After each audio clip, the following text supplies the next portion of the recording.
What's up, guys? Hey, I'm Dustin Ibarra. And I'm Greg Baldwin. And we're podcasting. Yeah! Yeah, man. Welcome to Good Things Are Happening. Man, it's good to be here. Good things are happening, dude. It's awesome, dude. It's awesome, exciting. Man. This is awesome because, like, we're doing this podcast and, like, good things are happening. And then it's like, I feel like we manifested this kind of. Oh, man. What's up, Greg? What's up, buddy? Good to see you here. Good to meet here. you. Nice to meet you. Nice to meet you. Look you, nice. Greg. Oh, thank you. Well, I mean, I worked out this morning, bro. You did? Yeah, I Nice. did. Nice. I got this saying. Here's a little check-in. Here's a good, what's going on? That's a good thing that's happening. I'm working out. I got this Okay. app. It's called Class Pass, and you just go and take these classes. I got free credits on it, Nice. And I took one. I had to do it this morning. I didn't want to because I just flew back from Reno and I was tired. Tired. But they charge you $17 if you miss a class. Ah. And today I learned that I'm more cheap than I am lazy. Oh, Yeah. I didn't want to lose the $17. So I showed up and I did the class, but I wasn't into it, man. But it was Hermosa, so there's like a lot of like fit people there. Yeah. So I'm always the like struggling one. The one the teacher's always like next to me, like, oh, you got it. Just lift the bar. I'm like, oh, thanks, man. But it's cool because it's You're like on your third sit up. Oh, come on, you can do this. Yeah, dude. Right, So I was in That's Reno though, and I took a class up there, and it was like a bunch of like old people and like ex-meth addicts, and it was like I was like Arnold Schwarzenegger there, Nice, bro. Everyone was like, "Oh, this guy's got endurance." I'm like, "Yeah, man, yeah." How'd you get those muscles? Yeah. Oh, these things. I just kind of. Wow. Oh my God, he's got a 2-pack. That's incredible. Dude, it was cool. That's why I like that. I like the Reno ones because the environment. Yeah. I like being around other people that I can like show off. And There's like an 80-year-old woman smoking a cigarette. Yeah. Up in Reno and shit. She's doing, half sit-ups with a slot machine right next to her, smoking a cigarette. But dude, yeah. So that's good. We gotta. Health is a good thing. I've been trying to like tried quitting vaping. I quit for one day and that didn't work. But Yeah. I'll take another swing at it. We talked about it last night, dude. It's like you've had a lot on your plate. You've had a lot of stress, and sometimes, man, we can't just give up everything at once, dude. Sometimes we got to have something to hang our hat on. Yeah. And I hang it on that strawberry banana vape. Yeah. I hang mine on a carton of ice cream, dude. It's it's tough, man, and it's like you can't go from 100, miles an hour of all the stuff we were doing to zero. Yeah. And there's got to be, I think, incremental changes. Incremental changes. Yeah, I like that. incremental changes. And, can't do it all at once. Who am I? David Goggins, man? It's like, come on. It's hard, man. I mean, it's a constant struggle. My issue that I deal with is the junk food, sugar. Yeah. So it's like I'll do good for a period of time. I'll get all the sugar out of my system, and sugar is very addictive. And once I put the sugar in my body, I crave more of it. And so I'll be good for a period of time, and then it's like I go out, I have one bowl of ice cream, man. Next thing you know, it's a pint of Ben and Jerry's a night. Yeah. But what's more addictive, sugar or meth? So meth is more addictive. Yeah. But I can tell you this. So meth gets you really high, you know? And but sugar has the same, there's a very minimal chemical reaction that causes the craving. Oh, so there's some similarities to but not drugs and sugar, but you've never stolen copper for I never stole copper for ice cream. Okay. Strip some wires for that Ben and Jerry's. Blew a couple guys in the back of Olive Garden for a pack of Lifesavers. Oh, Lifesavers. Oh no, I never did that. But, but that's good, man. You're doing. Yeah. Really So good, things are getting along. I think I dropped a couple of pounds. Yeah. Yeah, I think. I don't know. I haven't even checked the scale. Today someone was like, you look like you lost weight. And I'm like, oh yeah, thank you. I probably haven't. I'm just like, oh, thank you. Yeah. So I stopped the sugar a little while ago. I was at 181 pounds. Okay. I got down to 176. And then one night, man, I was jonesing. So I went to the 99-cent store. They got these bags of candy for like $1.29 and stuff. Oh, bro, you go into the 99-cent store with like $10. You get you can get diabetes that night. You get diabetes. Yeah, you come out with diabetes. So I can't buy just one. So I bought like 10 bags. I got Lifesavers, Tangy Taffy, Fun Dip. You remember Fun Dip where you put you lick the little stick and you put it in the thing, you know? Yeah. And I mean, and then I got like 5 of them. So I couldn't just get one. All I needed was like 2 Lifesavers and I would have been fine. But so I gorged myself with candy, and then I have all this candy and so I can't just throw it out. So next thing you know, I'm eating tons of candy every night. I'm waking up tired, and then I stop again, and then I go back to the candy store. I get another round. Oh, you go back to the candy store? I went back. I got another round. That'd be funny if the cashier was like, "Are you sure, man? Like, do you need to call someone? Do you have a friend? Give me a brochure." Yeah, they should put that in the register with the candy, like when like those gambling things when the fun stops. Yeah, when the fun stops. Some guy with a bunch of like ding dong wrappers and Twinkie wrappers around him. Call 1-800-SUGAR-ADDICT. Right, yeah. Have you been snorting? Have you been snorting Fun Dip? Yeah. Have you been smashing up Pez and running it on your teeth? Have you been doing lines of Fun Dip? You know what's crazy? Oh, dude. Speaking of those brochures, they're always looking. There's always a sunset. You know what I'm saying? There is always a sunset, dude. It's always like the gambling ones, the brochures, like someone looking at the sunset. So get this, dude. Yeah. I'm checking into rehab. Yeah. This is for the sugar. Oh, okay. I thought you were talking about just now. I'm like, damn. No, that's next. Oh, okay. No, for meth and drugs and alcohol. So I'm checking into this rehab. So my dad's like, I'll help you out, right? So they're all like $40,000-$50,000, right? And my dad ain't gonna pay that. So I found this one. It was for like $7,000, and it was in Anaheim. So I wanted to move down to LA to follow my dreams to be an actor. So I'm like, oh yeah, Anaheim, LA, right? So and there's pictures of like the sunset, like just like you said, sunset and people on the beach and everything. And I'm like, so my brother picks me up at the rehab where he's driving me in Anaheim. Well, it turns out Anaheim's not in LA. No. And we're like by Angel Stadium in the hood, right? And we're driving down this like real beat up, all these beat up houses and stuff. And my brother's like, what kind of rehab are you going to? And I'm like, dude, I thought it was at the beach, dude. And he's like, there ain't no beach around here, dude. And it turns out you go to the beach after you get out of the rehab. Oh, okay. Yeah. So when you graduate, they take you to the beach. They took me on a little mini outing to the rehab. But it was a beat up house. I get there like there's springs sticking out of the couches and everything. Oh man, it worked out good. I guess it worked out. It worked. It was a great rehab. Yeah. But the my good things that are happening right now. I just went and saw my mom. Okay. So my mom just turned 82. Nice. And so I drove back and I spent the weekend with my parents. And that's good. They're doing real good. My mom has some back problems. She had some type of surgery. Mm-hmm. And it's I had a weekend with no shows. And so it's like I gotta take advantage of these opportunities to go hang out with my parents. Yeah.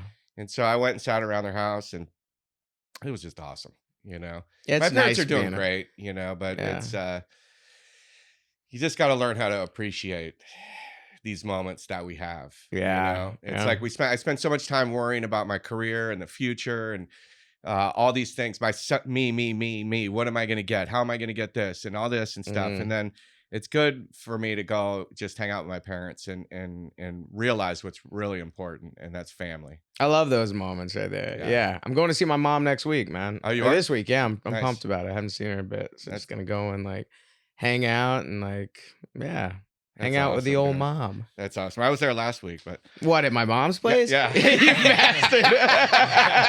I knew she's doing great, dude. You know, she's doing great. No, I would accept you as a stepdad. I would.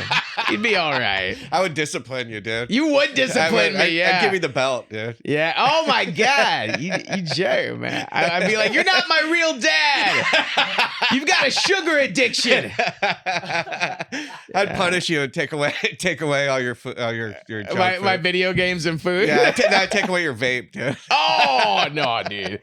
It's game on. You can't do that, bro. Oh man, we could have had such great conversations about all this stuff with our guest because our guest is awesome. He is the best, man. He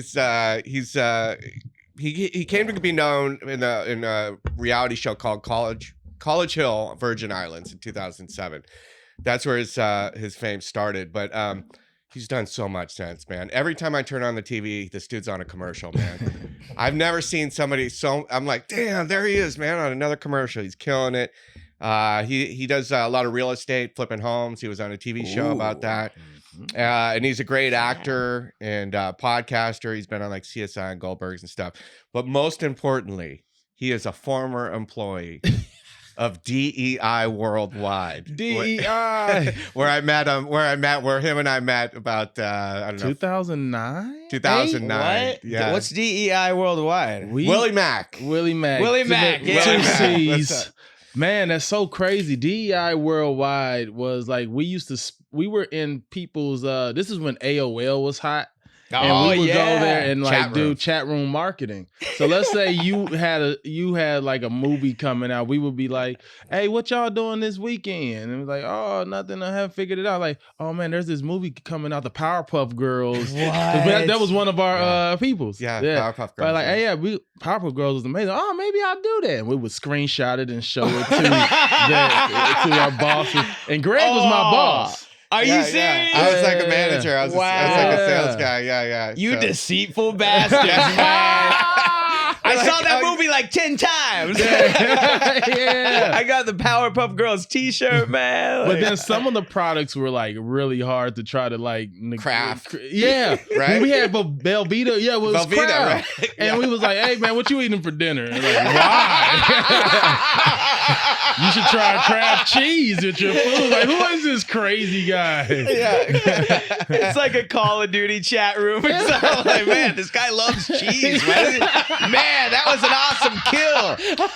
Man, you're really good at this game, man. You know what I like? Cheese. What? That's kind of a weird segue. How'd you get so good at this, man? I just had some Kraft cheese right before. And that's how we would go to the different chat rooms, to the different rooms that they had, and then they laid us off. Yeah, they laid me off too, man. They laid you off. They called me and I closed all these deals and stuff, and I cold called 24-Hour Fitness, and I put together a fitness program and all this stuff, and then he called me in the office. I thought I was doing great, man, and then they're like, "Yeah, we're gonna let you go," and I was like, "What?" And but it turns out, Now look at us. Now look at us. Now I'm a broke actor. We run into each other almost like 7-8 years after that. I think or something. Comedy store. Yeah, we ran into each other again at the Comedy store, and it was like, "Greg?" Yeah. And it was like, "What?" Yeah. We just had like, and then it was like great to run into each other, and we've just done so much since I know. then. It was, you know what? I've always felt when I saw you, that somehow you and I always had a real special bond. Yeah. We're like boys, So that felt good. And then, it's interesting how life is, because like I was famous on TV while I was working this job. For this, I did 16 episodes of this show on College Hill, and they paid us $950 for all of those episodes. Oh my all of God, them? All of them. All together, not $950 per episode. All together, $950. So I was working. There was days I called off because I was on red carpets. I'm at the BET Awards. I'm going to different things like that. And famous and broke is very interesting. Oh, it's the worst, man. Yeah, I had to Instacart before, like drop off groceries, and I've been in like TV. Like I had like a TV show out at the time, and I'm like, I'm wearing my mask, like this COVID thing. It's crazy. You don't want anyone to recognize you. I put my hair back. Bro, facts. If someone were to be like, "Are you on TV?" I'd be like, "Yeah, this is a reality show. These are cameras.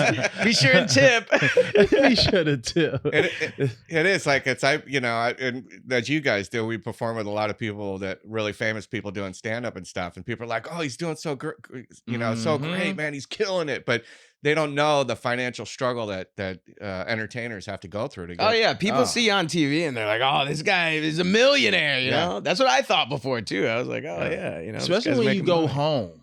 Like where I don't know where home is for y'all, but like when I go back to St. Louis, it's like Hollywood. I'm like,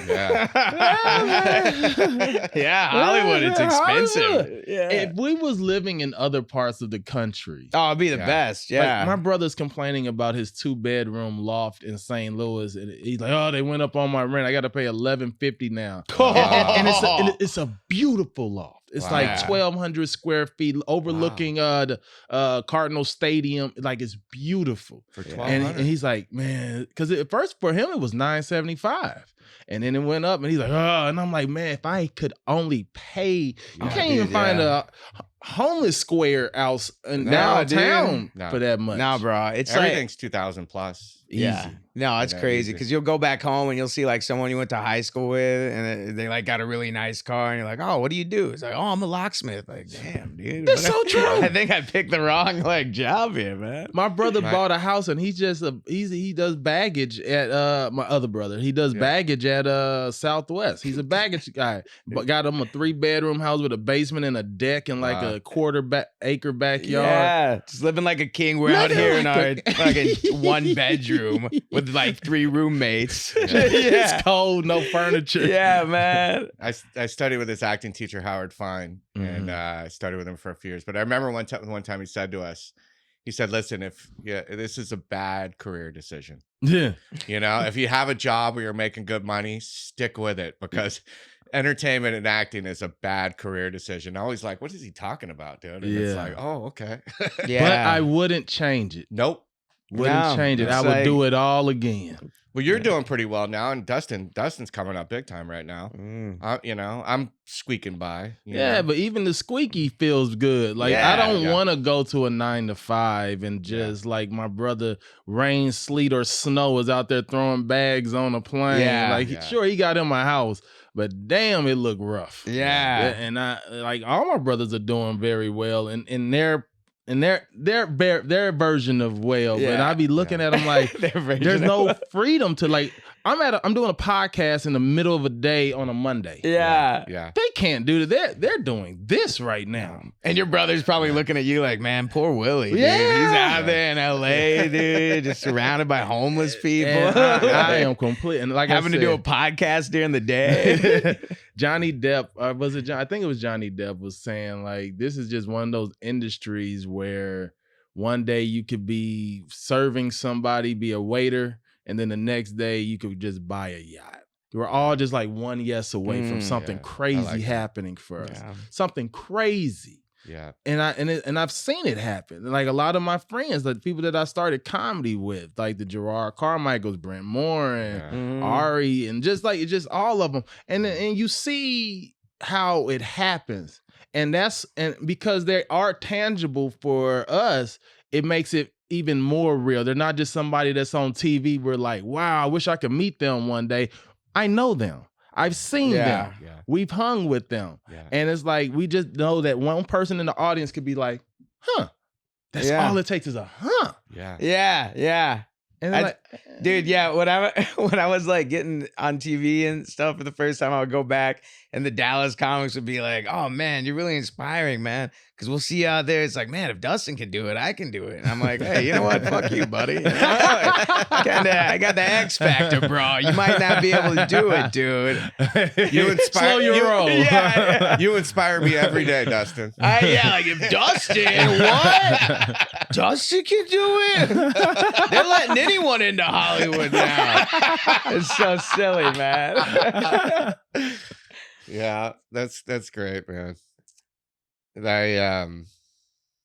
It's a tough journey, man. It's just a tough journey. But you know, my first mentor was a guy named Ant, and he was a judge on The Last Comic Standing and stuff. And he always told me, man, he said, listen, he gave me some good advice. He said, don't be a hater. He said, you know, there's room for everybody. So don't hate, but don't be one of those guys that are sitting there and talking crap about this guy that's working on his craft or whatever. He's trying new things. Don't talk bad about him. Don't root for people, because he goes, there's enough room for everybody. He said every single person that I came up with that got their chance. He said the only requirement is you don't quit. You don't quit. Yeah. You know, Don't quit. Yeah, it is weird though, because like some people have that mentality where it's like only a few people can quote unquote make it, but it's like, dude, they're gonna keep making things, you know. They're gonna keep doing comedy specials. They're gonna keep doing movie parts. You know what I'm saying? It's like, because I used to be one of those dudes. I would see someone and get jealous. Oh, especially if they look like me. I see like, oh, bro, like I used to not talk to fat actors forever because it's like, oh man, this guy's trying to steal my shit right now, man. But now it's like I've got fat actor friends, and it's like, all right, I'm happy for you, bro. Yeah, you slipped on that banana better than me. You know? Some people, yeah. I'll be at auditions and I'll see some of my same people that look like me, and we're at a point where it's like I told one of my friends, I'm like, this you're gonna book this role, and it's like they call me in the room, whatever, blah blah blah, leave. I'm like, hey dude, here's what they did, here's what they're asking for, and I told them exactly what they wanted in the room. That's and all that, so we can prepare for it. I'm like, this role is for you. Oh really? And he's like, oh thanks man, and he's like, whatever, and then he books it. And at some point, we're just like, you become friends with some of these folks because you can't book everything. Yeah. There's 100 roles out there. Like the amount of times I've had stuff doubled up on me that I can't do because I'm doing something else or whatever. Oh yeah, dude. I'm always like fifth choice, man. I'm like that TV show Lone Survivor. And what was that one where Kiefer Sutherland was like a teacher and then becomes president? Oh yeah. Like that's me. Like what's the name of that show? I don't know. 24? No, it was like 100 people have to pass on the part, and then I got it. Okay. It's cool though that you gave your competitors advice because you could have sabotaged them too. Dude, they want an Australian accent. It's like, really? I have been sabotaged before, and it didn't work out for neither one of us when he did it. Like, okay, this is a crazy story. All right, so this is during COVID. And I booked the Super Bowl commercial. It was AT&T. It was with it's two famous female actresses. I can't think of them right now. Doesn't matter. It'll hit me later while I'm telling this story. So I book it. Now I look like one of the, I don't even want to say his name, but I look like another one of these actors that went for the role, but I had COVID. So they made me go do a COVID test. I'm like, fuck, I got COVID. I'm not going to be able to do this. So I hit the dude up, man. I was like, hey, bro, can you go and take this COVID test for me? Yeah. You're wearing a mask. He's black. He wears glasses. I'm like, they'll never know. Yeah. And he is like, all right, cool. What's the information? So I give him the information. He's like, ooh, you're going out for that AT&T spot. I was like, yeah. He's like, I'm on a veil for it. He's the guy. So he's like, I'm not gonna do it because if you don't get it, then it just comes to me. And I'm like, bro. He's like, I'm sorry, Willie. I'm like, all right. I'm sorry, Willie. So I talked to another one of my friends. I was like, hey, bro, can you do this? I give you $300. And I offered this guy $300. You were getting someone to fake a COVID test for you. That's ballsy, man. I would have done it for $250. Hey. I was like, all you got to do is wear a mask and your glasses. Yeah. Unfortunately, or fortunately, white people won't be able to tell the difference. They'd be like, sure, whatever. So he goes, does the test, and I'm driving home with him because I pick him up and take him. So we driving home, and he's like, and I was like, what's wrong with you, bro? He's like, nothing. Oh, no. Oh, no. And I'm like, man, if you got COVID, I'm going to beat on you, dude. Oh, joking, laughing, ha. So he's like, no, I'm good. I had COVID last week though, but I just got my first negative test this morning. I'm like, bro, you had COVID and you just not telling me this? Yeah. He's like, I'm good. I'm like, you sure? He's like, yeah. I'm like, all right, cool. So drop him off, give him the $300. My agent calls me. She's like, hey. You got COVID? Yeah. She's like, you got COVID? I was like, what you talking about? She's like, casting just called me and said you was trying to pay off one of the actors. No. And they're freaking out right now. I was like, no, I ain't got COVID. No. The first dude snitched on me, told his agent who told casting to call mine. So he can get on the veil. So I'm like, no. She's like, all right. Well, so done with this. So paid him off. Now, casting calls me. It's like, hey, they're going to want to do another COVID test on set. Now, I can't bring him. No. I'm screwed. No, yeah. So I called one of my homeboys up who works at one of these COVID facilities. I'm like, I don't know what to do, bro. He's like, here's what you do. Rinse your nose out with a little bit of bleach. Drink vinegar. I'm an expert at this. Yeah, put pennies in your mouth. I end up getting one of those nasal things, and I spray some bleach up my nose. Oh my God, dude, that's probably not good for you.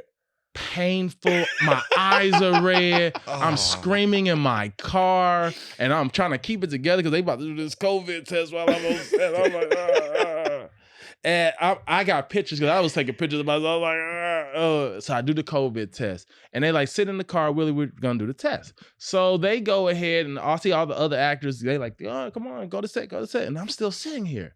They knock on my window. They're like, hey, Willie, just things ain't adding up right. And I was like, what? They're like, yeah, you it's showing that you're clear. You don't have COVID today. Yeah. I was like, oh, okay. But the test that you did yesterday shows that you had COVID. Oh no. So the other guy had it. So the other guy did have it. So I hit him. I'm like, what? He gives me my $300 back, whatever. That's nice. Y'all know who this is. I'm not saying nobody's name. Yeah. So I'm like, I'm at home, I'm crying, I'm pissed off. I'm like, why you got bleach in your nose? I'm cussing God out. I'm in pain, just the worst. Find out this dude that snitched on me wasn't second on the avail list. He was third on the avail list. He didn't didn't get it either. Neither one of us got it. This dude in the middle got this AT&T spot. I'm mad. I'm pissed, whatever. But it was just a Super Bowl spot. Now, if you know anything about Super Bowl spots, only the famous people get paid. We only get paid residuals. So if it only airs during the Super Bowl, that's the only time we get paid. I prefer not to get Super Bowl spots because of that. Because we'll get maybe $2,500 and that's it. Oh, yeah. So anytime I'm like, yeah, Super Bowl, it sounds good on paper. And be like, man, millions of people seen you, but that's it. I'm trying to survive out here. I don't give a damn how many people see me. I'm trying to get this money. So I'm pissed.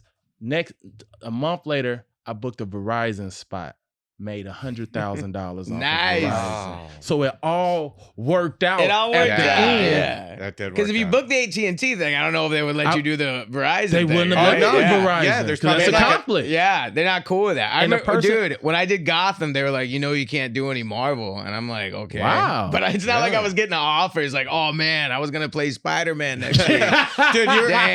Dude, you were the next Jason Momoa, dude. I am the next Jason Momoa. I am. I see. Or Jack Black. Or Jack Black. One of those two guys. Two very different people. I'm about to say, those are two different sides of the spectrum. I don't know what he has a joke about I look like fat Aquaman, Jack Black. You know those opener jokes. Did you ever have anything like that? Because I'm always like a very like. Someone told me the first joke you got to do, it's got to be about how you look. Just to tell the audience like, hey, I look like that. Yeah, I got one of those. Mine is glasses, and I'm like, hey, what's up, y'all? Usually, a lot of the audience is mainly white, especially the audiences that I do. And I'm like, oh, I'm glad I wore my glasses today. I wear glasses because it makes black people look safe. And I do this thing where I'm like, see, if I take my glasses off and look at you all like this is this angry black guy that's on stage. But if I keep this face and put glasses on, now I look like I'm thinking about something. I look very confused. This is for you all. So that's my version I like of that one. look thing. So what's yours, Greg? You got one too. Mine's that I look like a poor man's version of Kiefer Sutherland. Tweaker Sutherland. Yeah, someone replied to that. Someone replied to that. Tweaker Sutherland. We all got those, man. And sometimes I'll be looking because I use that already. I use it on the Tonight Show, and I'm like, man, I need to come up with another opener now. So I'm just looking at myself in the mirror, like it's kind of like you just putting yourself down, like you look like Ozzy Osbourne's son ate. That's funny because it's great for jokes, but bad for your self-esteem. Oh hell yeah, bro! Looking in the mirror. People are cruel online, man. Someone commented on one of my videos. This is true. Greg looks like the disabled dude that bags my groceries. Oh wow! And that was a real comment. I'm like, damn, that is hardcore, man. That's funny. And then so I made a joke out of it. I'm like, God damn it, man! Now I gotta find a new grocery store to work at. People are dicks online. People are brutal online, man. People are brutal, man. How do you deal with it? Because whenever I get a bad comment, sometimes I'll be like, I'll get this brief moment of depression and anxiety, and then I'll get through it or whatever. How do you deal with like anxiety, depression, like things like that, you know, because this is a career with a bunch of ups and downs, you know. Yeah. Like one minute you think you're getting the Super Bowl, next minute you got house cleaner up your nose. Yeah, it's so true. Depression and anxiety are so real. I mean, we both all know that. And like I'm on all different type of medications. I've done Zoloft. I stopped doing Wellbutrin. I didn't like how that made me feel. Because some of these antidepressants just do this to you. Yeah. Just make you sap your energy. Just sap all your energy. I just find myself in bed. They're like, well, at least you ain't killing yourself. I'm like, this ain't that much better. At least you're not yeah. Are you alive? Then it's working. Yes, I am. Yeah. I've done 5-HTP. Then it turned into weed. Weed is probably the best thing for me because weed makes for me when I'm high on weed, I just be like, you know what? It probably ain't that bad. Because my problem is I got a lot of voices in my head. And they be like, oh, Willie, what you going to do now? Oh, you got to worry about how you going to get this rent paid. Oh, Willie, look, what if you don't book another guy? That's me, man. To a T. Lately, too, man. Yeah. But you know what? For me, the problem with weed is sometimes I'd be like, you know, I smoke a you know what? Everything is okay, and it's not okay. You know? It does do that. Yeah, you get you got problems in your life, and it made them go away temporarily, and then it always comes back, and it's like, I need some more weed, dude. The problem with us, and I can speak for myself, is I'm compulsive. So I'm a recovering drug addict. So I smoke weed, and it makes me feel a little better. Next thing you know, I'm smoking, you know, every day, all day. I can't control it. People like you that are normal, you're having a bad day or whatever. And it's like alcohol too. Most people go home, they have a bad day or whatever. They have a stressful day. They have a drink or two. It takes the edge off. You smoke a little weed. You're like, oh, dude, I was tripping, dude. You know, it's all good. You know, and you relax, you watch TV or whatever. But, you know, I'm a little compulsive, so. Yeah, same. That's how I am. It's like, hey, unwind. Blow off some steam at the bar. Then I'm getting kicked out of Dave & Buster's. You know? Like, oh, what happened, guys? You you wake up in Brazil. At the beach. Going, what the hell happened, man? Yeah. But one thing that I've learned about just life in general, and I know we've said we're going to probably talk about it later, is like, once my daughter passed, I just kind of looked at everything differently. Yeah. Like I got a tattoo that's across my arm that says, life is a tragedy for those who feel and a comedy for those who think. So we all can face a certain, like kind of what we're saying, like how weed does something different for all of us. Yeah. People can look at a tragic situation. Someone's like, dang, man, I'm done. And some people might go the dark route. Some people will be like, all right, I'm going to have to write a joke about it. I'm going to have to talk about this because this is the only way that I'm able to get some of these feelings and some of these vibes out. Yeah. Now, when she passed away, I was just like, what the hell is this life? She was 17 years old, and I went through a really guilt phase because she called me that night. And I was like, oh, I'll call her in the morning. Yeah. I'll call her back in the morning. Morning didn't happen. And I remember she wanted to come out here for my son's birthday. My son's birthday is February 19th. She's like, I want to come out there, Dad. I was like, all right. She's like, but I don't have enough money. I was like, oh, I'll give you half, whatever. I'm like, and I'll tell your mom to give you the other half. She's like, you know what? Don't worry about it. I'll just come out there this summer. I was like, you sure? She's like, yeah, I don't want you to spend your money. I'm like, I can do it. She's like, don't worry about it. I was like, all right, cool, this summer. She passed away today. Today is the day she passed away last year. Today's the day. Yeah, today's the 1 year anniversary. Oh, wow. Today. And I'm thinking about it, and I'm like, I had the money for her to come out here. Yeah. And so it put me in this mindset of, since tomorrow isn't promised, let me do as much as I can today. It made me look at life a little bit differently on just the, like, I'm gonna go a little bit harder. I'm gonna do a little bit more. I'm gonna say a couple more yeses. I'm gonna say a couple more no's to people that I probably should and probably wouldn't have before. So the way that I even dealt with that is like, I told myself, life happens to everybody.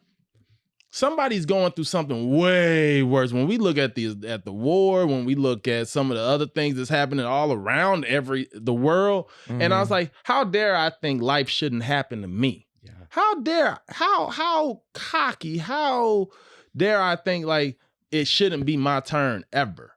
So my car got pulled and some life stuff happened to me. And so I was like, okay, what can I learn from this? Why did this happen? Not even why did this happen to me, but how can I use this? Now, as a wannabe TV writer, these are stories that I can tell about being a young dad or just losing a kid that I will be able to tell other people who might not be as strong as me. Somebody who I might be like, oh, this happened to me. The amount of people that have committed suicide or done something because of the situation that we've all gone through. Yeah. So we are now able, like even me telling this story on this podcast. Yeah. Now somebody's gonna watch it and be like, dang, maybe my life isn't as or whatever. So I was also like, maybe this stuff happened to me because I can handle it as hard as it is because somebody else might not be able to and they can hear this. Yeah. So I just turn these things around. And so that's how I kind of stay positive and just how I look at everything. And just now every time I go on stage, I carry a bracelet that has some of her ashes in it. And I like, hey, let's go, Michaela. Let's do this. Yeah. And even at the funeral, I probably shouldn't even say this. Me and my son went high as hell. We smoked a thing of weed. Yeah. A thing of weed. However much you think a thing is, that we did that. We did that amount. Yeah. And I promise you, it's not a good idea to show up to a funeral high as hell because I swear she moved at least twice. And I was just sitting there like, yeah. That's like. And Malcolm looking at me like, did you see that? I said, I saw that. You saw that? Oh man. But yeah. So dude, that's like that right there, Willie. You're like, because I've always seen you and I've always known you as just this really happy, composed, just strong dude. Hearing that, man, that like that goes beyond comedy, man. You're like, you're a good man, dude, that you like are going out there and like, cause tragedies, like you were saying, like that could happen to someone else. And then here you are being this great example of like, wow, that guy didn't fucking put a gun in his mouth. That guy like, cause that's something that I could only imagine. Like that's like talking a different language to me. I don't have kids or anything. There's nothing in my life I could compare that to, but someone out there in your life that you might be talking to, like, might be going through that. Yeah. And that's like, dude, that's really admirable, bro. That's why I went and saw my parents last weekend. Yeah. You know, it's like I lost my brother in 2019. My brother passed away. And life is short, man. You know, and here none of us are getting out alive. Yeah. That's the reality of the situation. And when we lose loved ones, they're fine. We're the ones that are suffering because we have to live without them and miss them and stuff. But everything is so temporary. And you know what? And I always, you know, it's like I do a gratitude list every day. And my number one is always I'm grateful for my mom and dad. Yeah. Because I don't want to ever get to that point because, you know, at some point, hopefully a long time from now, they're 80, 81 and 82. Hopefully when they pass, I'm going to say, you know what? I'm good. You know what? I was a good son because I wasn't a good son for a long time. You know, and I want to, you know, I don't want to miss these opportunities. And I call them all the time and stuff like that. Let's take a minute to support our advertisers. If you hear the products being advertised, oh, wait. Oh, yeah. We don't have any. Oh, man. But if you'd like to be a sponsor, go to our website, goodthingspod.com, drop us an email, and we'd love to advertise what you're making. If you hear the advertisements, support who advertises us. That's the way we stay afloat. Something about you, man, that I've known, like, I'm a good judge of character. That's one of my God-given talents is a good judge of character. And I knew from the beginning, dude, you were always... you know, just a cool dude, man. You always made me feel very like special and unique. Like, oh, that's my boy, you know.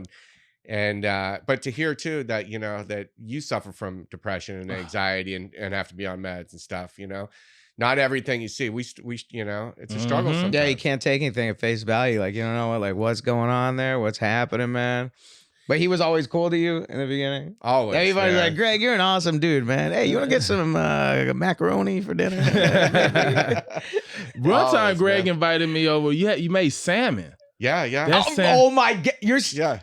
Bro, he's been pushing salmon on me like every day this week.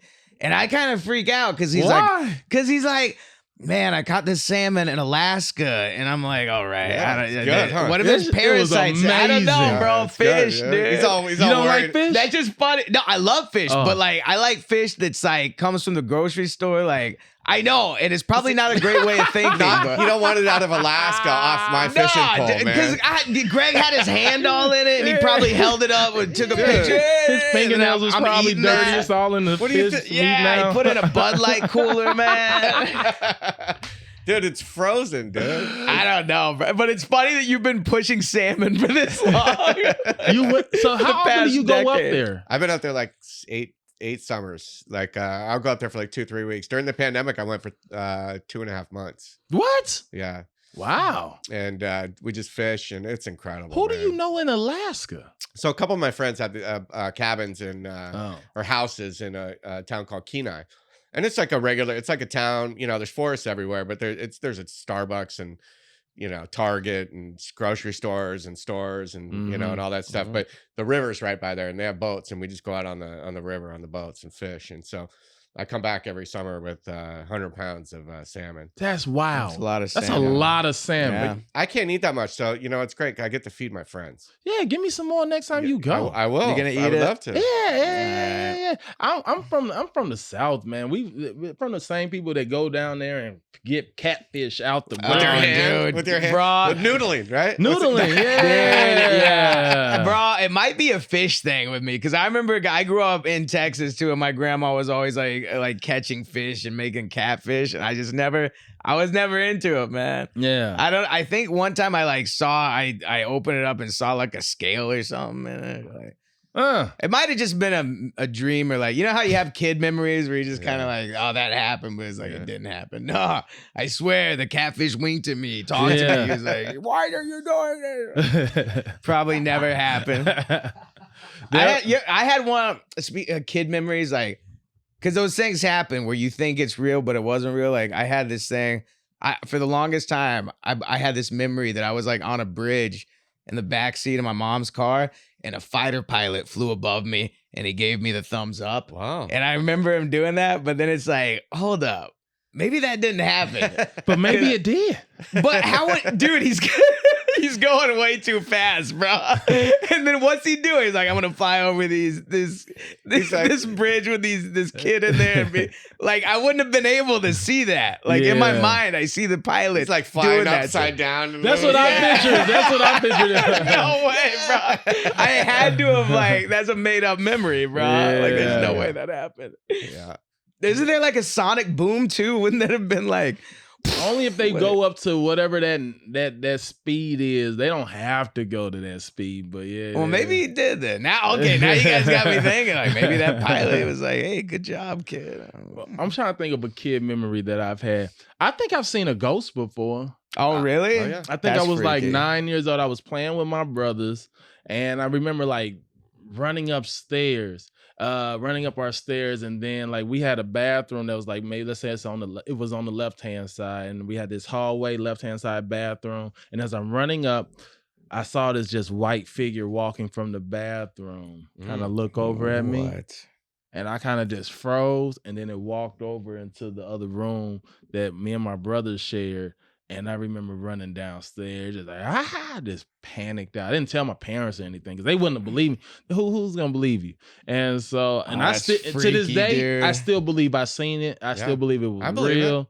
Do y'all believe in spirits? I mean, dude, I just don't know. I don't know what's out there. There's a lot of people that say they've seen ghosts. I've never seen one. What about aliens? Aliens? Yeah, probably. So I got a story. Greg's seen like 20 aliens. I got abducted. I got abducted and raped by an alien. No, I'm just kidding. No. I do have actually a story, and it was in 2004. And I was fishing. It was broad daylight, clear blue sky. You can see not a cloud in the sky. And I saw this little metallic bulb-like thing, and it looked like I was like, that's a planet, right? But it was big. It was like bigger than you would see a planet in the sky. And I'm looking, and I'm like, oh, that's crazy. And then it went, zoop, and it was gone. I'm like, whoa. Like, listen, I've done drugs and stuff like that. I've never hallucinated or had schizophrenia, none of those psychotic episodes, nothing like that. I watched it, and it was like, zoop, it was gone. I'm like, where the hell did it go? Yeah. I look, it's across the sky. And I'm like, whoa, wait a minute. How the hell did it get from there to there?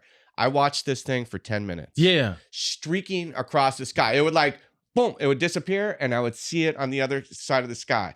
I watched it for like 10 minutes, right? And I told my parents, I'm like, I saw, and I told, people what I saw. And they're probably like, oh, Greg lost on it. one again. Greg's on math. He's back on it. He's back on math. I know what I saw. And then it came out and that the fight, you saw the videos with the pilots. They saw that little bulb thing that was streaking. That's what I saw. What? And it was in 2004, the same time they saw it off the San Diego coast. What? Oh, wow. And I saw it. There was a news story on CBS on 60 Minutes did a piece on it, and they have the videos of these little metallic things, and they said it's impossible. No man-made technology can make. So listen, I don't know if it was an alien. I don't know what it was. Maybe it was, man-made technology that we don't have. But I can tell you this. If another country has that technology, we're in deep trouble. Because it went all the way across the sky and like that. Did the alien give you a thumbs up? Yeah. Flying upside down. But I you know what? People can tell me anything. You're crazy. No, I know what I saw, man. Clear as day. As I'm talking to you guys, I saw this little metallic thing streaking across the sky. Wow. This whole everything in this thing just is so wild to me, man. There's a lot of mystery out there, you know? I like keeping it simple too, man. I like keeping it like not knowing. Like I'll think about like God and stuff and like spirits, things like that. And I'm like, man, I'm never going to unlock this with my human brain, you know? Yeah. That's why there was this book, I think it's the Tao, you know? I remember I read it when I was in rehab. Some of it, I didn't read all of it, but it was like saying how like if you know the name of God, then you don't know him or something. Like it's just such an unexplainable thing that you're like, what?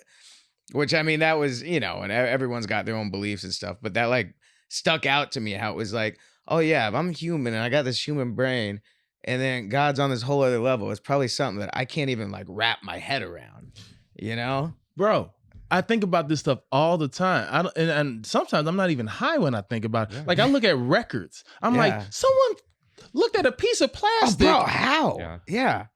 And even when I watch YouTube videos on how records work, I am still confused. For somebody, and the way records work is the vibration of sound. Someone's figured out how to capture the vibrations and put it on here, and the needle just that's insane, man. Yeah. Makes no sense. That's more impressive than a metallic ball flying in the sky. You're like, okay, I can see that happening, but records? You like made sound come out of plastic? It makes no sense. Dude, it doesn't make sense, man. What if it's magic? That's what I like to think too, man. What if all this is? What if the Wi-Fi is just magic? That's the easiest way to explain it.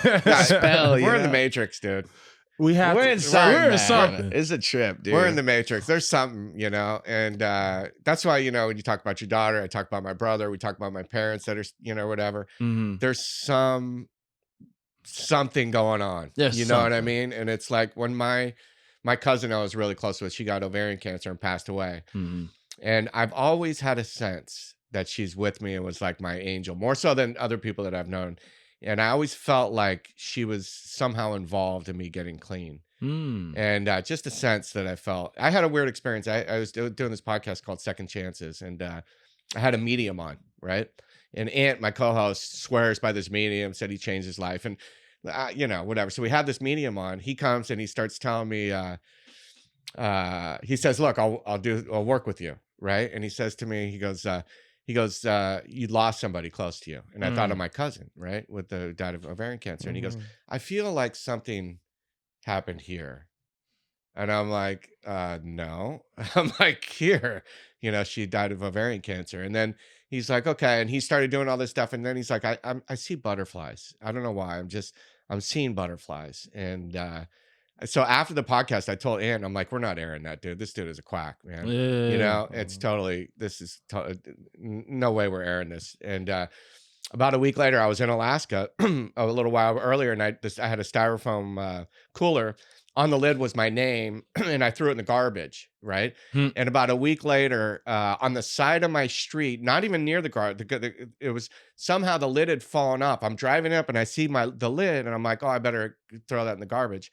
So I go out, I get on it. There's a butterfly standing on my name. Oh, wow. On my name, there's a butterfly.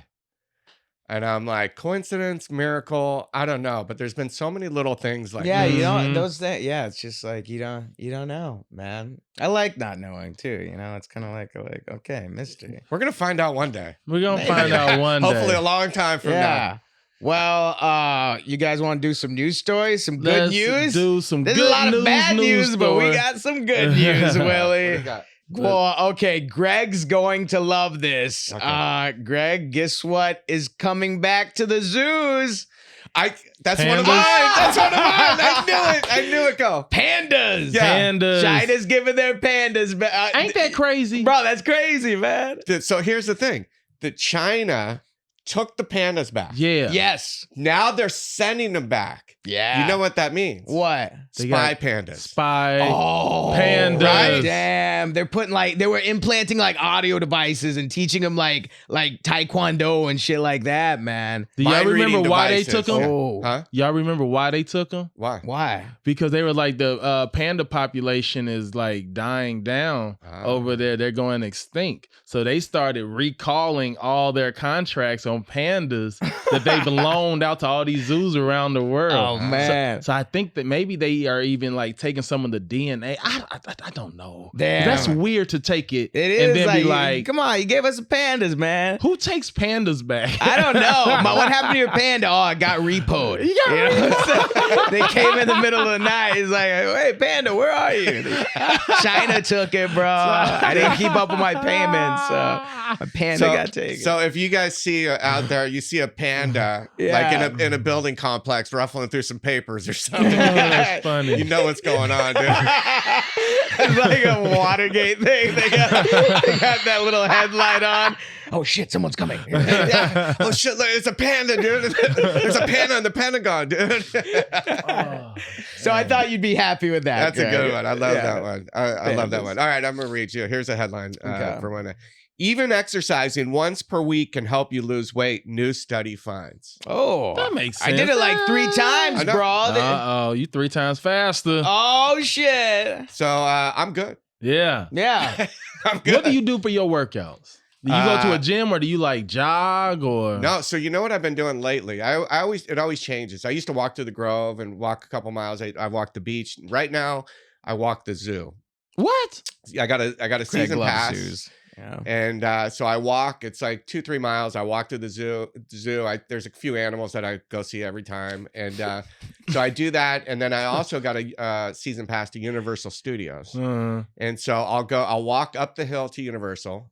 Oh, go into Universal. I go down the escalators all the way to the bottom. I'll go on a few rides, and then I walk up 21 flights of stairs. Jesus.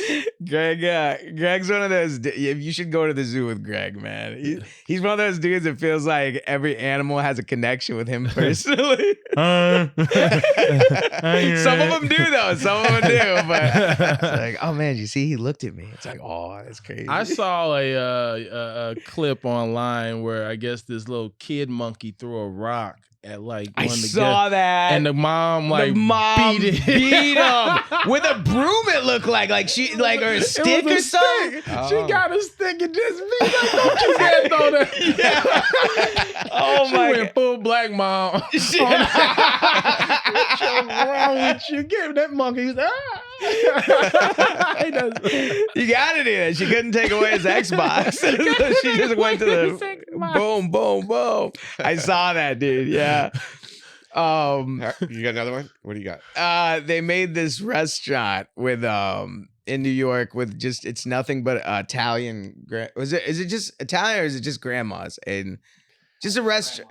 Restaurant run by grandmas, you know, which that's a good news story, you know. Yeah. Well, you know, it gives them like. I would eat there. Yeah, I would eat there too. I bet it's amazing. I would eat there because you know the food's made with love. Mm-hmm. You know, yeah, it gives them something to do too. Because it does, because they lose like part of the reason people age and just like die quicker is because they run out of things to do. Like they've been working all their lives and then they just home. Yeah. And they just kind of... I hate stories like that where it's like a guy retires after like 60 years at the plant and then dies the next day. Like, that's sad. So dude. This restaurant, that's dope for them to like give them something to do and just like you said, the food probably is amazing. Oh, it's grandma's amazing. recipe. Yeah. They probably you can't send anything back though. They would come out of the kitchen like, who did that? Grab you by the ear, like, you grab you by the ear. Yeah, you gotta finish your vegetables and shit. I didn't ask for veggies. You better eat your veggies. So that's pretty cool. A grandma restaurant. That is good. All right, I got one here. Yeah. A tube of red lipstick, 4,000 years old in Iran, bears striking resemblance to modern ingredients. Oh, they had lipstick back then? So apparently women have been using sex to manipulate men for at least 4,000 years. You don't know that. It could have been a guy. The Egyptians, very progressive. You know? Those pharaoh. True. Yeah, you ever see a picture of a pharaoh? They got like... eyeliner on. And it's nice. It's like RuPaul, man. Like those pharaohs. And they about to behead 1,000 people, but before they do, make sure you get this eyeline right. Oh my God. Yeah. That's interesting because I mean, I can see that because it's like beeswax and like just like coloring, and I can see that just lasts. I saw one where people are like pulling up these old bottles of wine that they found, like hundreds of years old bottles of wine, and I would y'all try that? Like when they it'd be like in these like clay pots, and it'd be like, oh, we found this from the Aztec era, and it'd be like, here's the first cup, and these things are going for like tens of thousands of dollars. Damn, I can't drink. I've got a problem. Back when I was drinking, if it was 4 a.m. and I ran out of alcohol, hell yeah, I'll drink that whole thing, dude. Could you imagine that's what you relapse on? And then they drink the next morning, all the other bottles are broken into. Like, what did you do? Yeah. You wake up, you look like an Egyptian with eye makeup on. Oh man, what happened, dude? That's funny. You got red lipstick on. That was going to the museum, Greg. An old lady comes out of the kitchen grabbing you by the ear. You didn't finish your vegetables. Oh man. See, I wonder if they're gonna do that with us. You know, like they're gonna find an old like Miller Lite can, and be like, "This is over 3,000 years old." Pop it open. Who is this on it? Yeah. I mean, wake up in the morning. I swear I saw this little bull flying across the sky last night. Willie would be like, I saw a ghost last night. This smells bomb. Give me some more of that, man. Dang, man. Wow, man. Well, you know what, dude? This is what a great episode. This is awesome, man. Dude, thank you so much for coming on, Willie. Thanks for having me. This was good. I needed this because like I said, today's that day, and I was just sitting around the house, and when you hit me up, I really forgot about it. I had it in my calendar, but I didn't even look at my calendar. And I was just home, and you was like, "Hey, don't forget." I was like, "Oh, thank you for getting me out this house." So, hey, this was a good day, bro. I needed you because it's like just hearing your gratitude and stuff. I came in today, and like my sink was stopped up, and I'm like, "Oh, what's going on in my life? Why is everything bad happening to me? You know, I'm throwing grease in the sink." And it's like, yeah, I just got to practice some gratitude. Nothing's a big deal. We're here for a very short time. I woke up this morning, my life was over, never going to amount to anything. Everyone hates me. I have no talent. All these things going through my mind. So I meditated 20 minutes. I jumped on this recovery meeting at 8 a.m. I did a gratitude list. And that all helped a little bit, but this episode helped a lot. Yeah, this is awesome. I'm glad. Dude. Yeah, it helped me too. And even, do y'all do anything before y'all go on stage to like get y'all's minds right? Like for me, I say at least for because they say if you say something to yourself, I think it was like 17 seconds, you can trick your brain into believing that it's true. So before I go on stage, I'll do my breathing technique where I'm like, I breathe in slowly, let it go out slowly as far as I can go. But as I'm breathing in, I'm like, you're funny, you're creative, you're talented. You're funny, you're creative, you're talented. And I do that for 17 seconds. And then Willie Macc, I'm like, oh, dude, that's good. Yeah. I say a little prayer. I do a little serenity prayer. God, grant me the serenity to accept the things I cannot change, the courage to change the things I can, and the wisdom to know the difference. Hey, what's up, motherfuckers? What's up, bitches? I go usually in the bathroom at the green room or whatever, and I get on my knees and I say a little prayer. Please allow me to use my gifts to bring happiness and joy and laughter to other people. Because somebody had told me, I think I saw it in like the Gary Shandling documentary, or one of those documentaries, that it's not about me.